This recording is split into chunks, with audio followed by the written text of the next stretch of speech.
Bon, ça roule? Oui, ça roule. Bon, là, je vais vous faire une vidéo pour expliquer là, à ceux qui étaient à la journée neige, c'est quoi exactement le rapport de laboratoire auquel je m'attends. Vous avez manqué quelques informations que j'ai dit en classe pendant que vous étiez en ski ou peu importe l'activité que vous avez choisie. Fait que moi, je vais juste le résumer rapidement, c'est quoi que vous devez faire. Je commence avec le document qui est ici.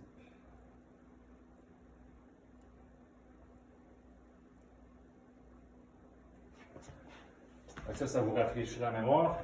Ça, c'est la pratique d'examen que vous avez faite. Là, vous avez pratiqué, vous avez trouvé des protocoles, etc., etc. Mais là, on va le faire pour ouvrir ce laboratoire-là, sur le rythme cardiaque. Donc, les documents, je les ai déjà déposés sur Classroom dans la section laboratoire. Vous y avez tous accès. Vous allez pouvoir retrouver ça si vous n'êtes pas capable de lire en ce moment la mise en situation. C'est pas vraiment grave. Parce que vous l'avez sur Classroom.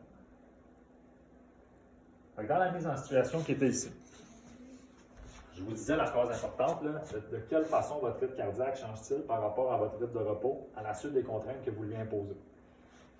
Donc, c'est ça que vous allez devoir faire dans votre rapport de laboratoire. Vous allez devoir trouver une façon de faire varier votre rythme cardiaque, que ce soit en faisant des push-ups, du kayak ou, je ne sais pas moi, du hockey, un nombre de minutes de hockey par exemple.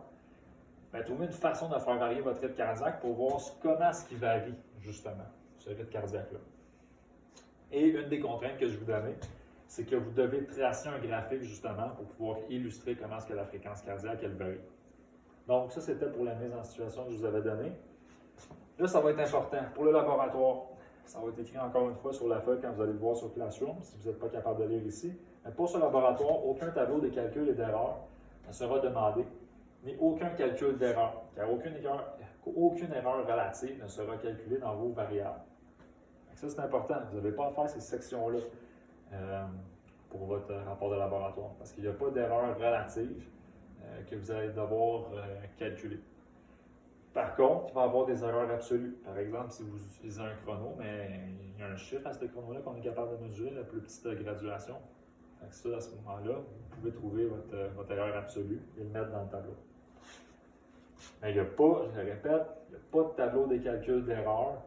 Il n'y a pas de calcul d'erreur à faire. OK, on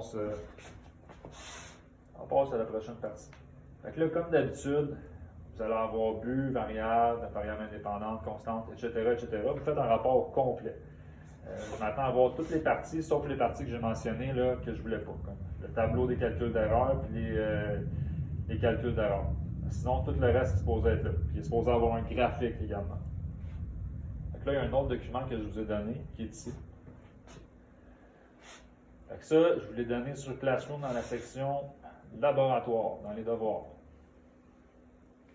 Vos équipes de laboratoire, ça va être les mêmes équipes que vous avez utilisées pour Clou. Ce n'est pas les équipes de dissection, là. Ça c'est un laboratoire, fait qu'on prend les équipes de laboratoire. Il y a une feuille sur Classroom, si vous ne vous rappelez pas, vous êtes en équipe avec qui, puis il y a vos noms d'inscrits avec vos coéquipiers sur la feuille.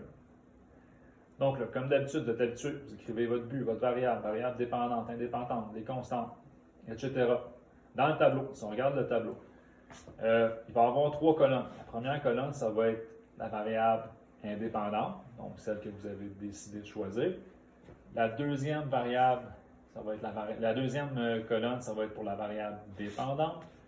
Donc ça, on la connaît, c'est pareil pour tout le monde, c'est la fréquence cardiaque. La troisième, ça va être le rythme cardiaque que vous avez calculé. Fait que pour ceux que ce n'est pas très clair cette partie-là. On fait notre tableau qui est ici. Fait que ça, la première colonne, c'est par exemple ton nombre de minutes. Cette colonne-là, ça serait par exemple